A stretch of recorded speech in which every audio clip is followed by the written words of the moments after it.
அன்பான நேயர்களே, நாம் இடைவேளைக்கு முன்பாக பெண்களை தாக்கக்கூடிய கடுமையான மூட்டு வலிக்கான காரணங்கள், அதை எளிமையாக போக்கிக் கொள்வதற்கான சில எளிய வழிமுறைகள், முற்றிலும் நீக்குவதற்காக நாம் எடுத்துக்கொண்ட புளியன் தழையை பற்றி பல்வேறு வகையான மருத்துவ பயன்களை தெரிந்து கொண்டோம். இப்பொழுது நாம் எடுத்துக்கொண்ட பொருட்களின் அளவுகளை பார்க்கலாம்.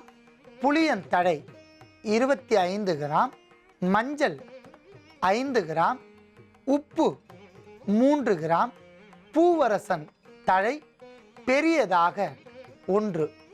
இப்பொழுது பூவரசன் தழையை தவிர்த்து மற்ற பொருட்களை அளவுகளின்படி எடுத்து சிறிது நீர் விட்டு விழுது போல் அரைத்து எடுக்க வேண்டும். அவ்வாறு அரைத்து எடுத்துக்கொண்ட விழுது, அன்பான நேயர்களே, அவ்வாறு அரைத்து எடுக்கப்பட்ட விழுதை நாம் எவ்வாறு பயன்படுத்த வேண்டும் என்பதை பார்க்கலாம். கடுமையாக மூட்டு வீக்கம், மூட்டு வலி இவைகளால் பாதிக்கப்பட்ட பெண்களுக்கு இரவு வேளையில் ஒரு மென்மையான காட்டன் துணியை எடுத்து வெதுவெதுப்பான வெந்நீரில் அவற்றை நனைத்து மூட்டு பகுதியை நன்றாக துடைக்க வேண்டும். துடைத்தவுடன் ஓரிரு நிமிடங்கள் கழித்தவுடன் ஒரு பெரிய பூவரசன் இலையை எடுக்க வேண்டும். நாம் எடுத்துக்கொண்ட பூவரசன் இலை மீது அரைத்து எடுக்கப்பட்ட புளியன், மஞ்சள், உப்பு இவற்றின் விழுதை ஒரு அடை போல் பரப்ப வேண்டும்.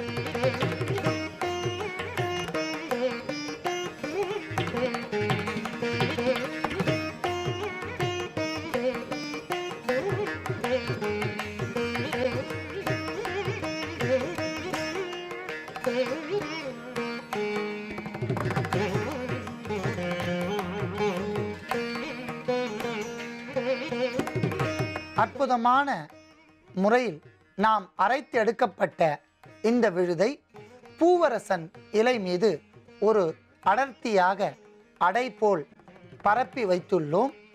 இப்பொழுது இதை அப்படியே பாதிக்கப்பட்ட இடத்தில் மூட்டு பகுதியில், சுமார் இப்பகுதி என்றால் இதை முழுமையாக மறைத்து கட்டிவிட வேண்டும். இவ்வாறு கட்டிவிட்டால் இரவு முழுவதும் இருந்து மறுநாள் காலை இந்த கட்டை அவிழ்த்துவிட்டால் மூட்டு பகுதியில் இருக்கக்கூடிய வலியும் வேதனையும் படிப்படியாக குறையும். தொடர்ந்து பயன்படுத்தி வந்தால் வாதத்தினால் ஏற்படுகின்ற வலி நீங்கி, வீக்கமும் நீங்கி, கெட்ட வாத நீர் எல்லாம் இறங்கிவிடும். அன்பான நேயர்களே, நாம் இப்பொழுது பற்களில் தோன்றக்கூடிய பல நோய்களுக்கான ஒரு மருத்துவத்தை நாம் பார்க்கலாம். குறிப்பாக பல் அரணை, பல் கூச்சம், பல் கரை மற்றும் பற்களில் இரத்தம் வடிதல், பல் சொத்தை, பல் புழு போன்ற பல நோய்கள் பற்களில் ஏற்படுகின்றன. பயோரியா என்று சொல்லக்கூடிய பற்களில் தோன்றக்கூடிய பல நோய்கள் நமக்கு ஏற்பட்டால் பற்களில் இருந்து பல பாதிப்புகள் ஏற்படும். பல் போனால் சொல் போச்சு என்கிற பழமொழிக்கேற்ப பற்களை முறையாக நாம் பாதுகாக்காவிட்டால் பல நோய்கள் நமக்கு வரும். தாடை எலும்புகள் பாதிக்கப்படும், பேச்சு குழறும், வார்த்தைகள் தெளிவாக வெளியே வராமல் திக்கும், இவையெல்லாம் ஏற்படும். ஆகையால் இந்த நோய்க்கு ஒரு அற்புதமான மருத்துவத்தை நாம் பார்க்கலாம். அதற்காக நாம் எடுத்துக்கொண்ட அற்புதமான ஒரு பொருள் லவங்கப்பூ. லவங்கம் என்றும் அழைப்பார்கள். லவங்கப்பூ மிக சிறந்த கிருமி நாசினி. இதில் இருக்கக்கூடிய லவங்க தாவர எண்ணெய் பற்களில் தோன்றக்கூடிய பல நோய்களை போக்கும்.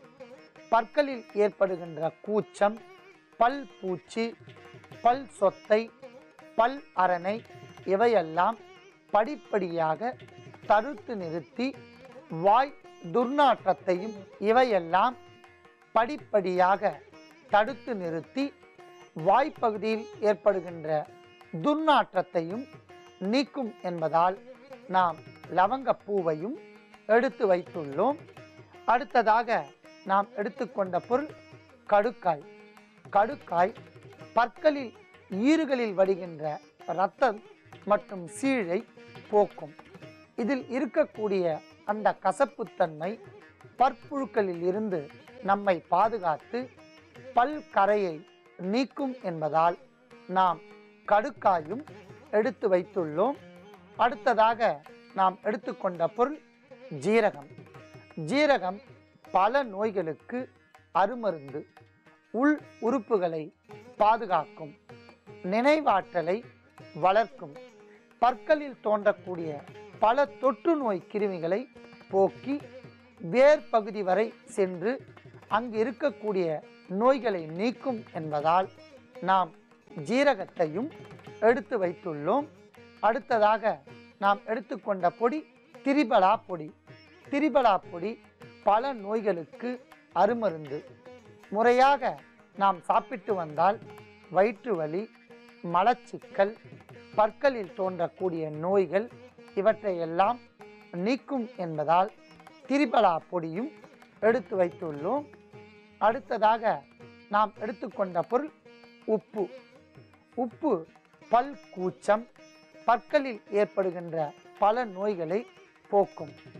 பற்களில் ஏற்படுகின்ற சொத்தை பகுதியை சரி செய்து அங்கு இருக்கக்கூடிய பூச்சியை சாகடிக்கும் என்பதால் நாம் உப்பையும் எடுத்து வைத்துள்ளோம். தனித்தனியாக பொருட்களை எடுத்து வைத்துள்ளோம். எடுத்துக்கொண்ட பொருட்களின் அளவுகளை பார்க்கலாம். லவங்கப்பூ 20 கிராம், கடுக்காய் 20 கிராம், ஜீரகம் 20 கிராம், உப்பு 20 கிராம், திரிபலா பொடி 20 கிராம். இப்பொழுது முதலில் 2 பொருட்களை மட்டும் நாம் பொன்னிறமாக வறுத்து எடுக்க வேண்டும். அதற்காக 20 கிராம் லவங்கப்பூவை நாம் வறுத்து எடுக்கவும்.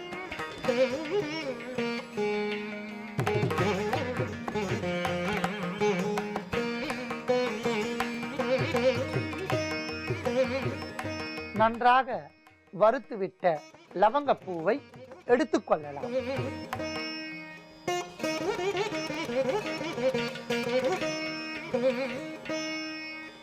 அடுத்ததாக 20 கிராம் ஜீரகத்தை பொன்னிறமாக வறுக்கவும்.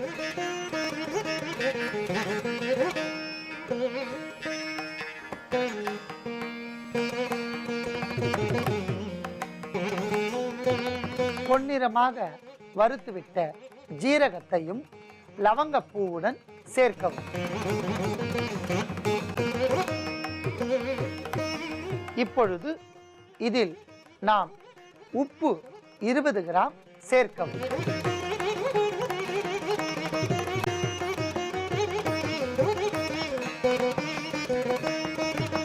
அடுத்ததாக திரிபலா பொடி 20 கிராம். உள்ளே இருக்கக்கூடிய விதைகளை நீக்கி 20 கிராம் கடுக்காய் தோலை சேர்த்து நன்றாக அரைத்து எடுக்கவும்.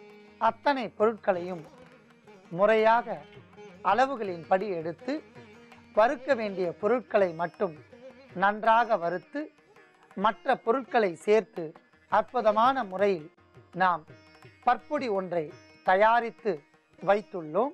இந்த லவங்கப்பூ பற்பொடியை நோய் உடையவர்களும் நோய் இல்லாதவர்களும் இதை பயன்படுத்தலாம். நோய் உற்றவர்கள் இதை பயன்படுத்தினால் பற்களில் தோன்றக்கூடிய பல நோய்கள் விலகி பற்கள் கரை முழுவதும் நீங்கி பளீர் என்று வெண்மையான நிறத்தில் பற்கள் தோன்றும். நோய் இல்லாதவர்கள் இதை பயன்படுத்தி வந்தால் எதிர்காலத்தில் பல் ஆட்டம், பல் கூச்சம், பல் அரணை போன்ற நோய்கள் எல்லாம் வராமல் ஒரு பாதுகாப்பு அரணாக இந்த பற்பொடி பயன்படும். இந்த பொடியை காலை மாலை இருவேளையும் பல் துலக்கி வெந்நீர் வாய் கொப்பளித்து வந்தால் படிப்படியாக பற்கள் உறுதி பெற்று நோயின்றி வாழலாம்.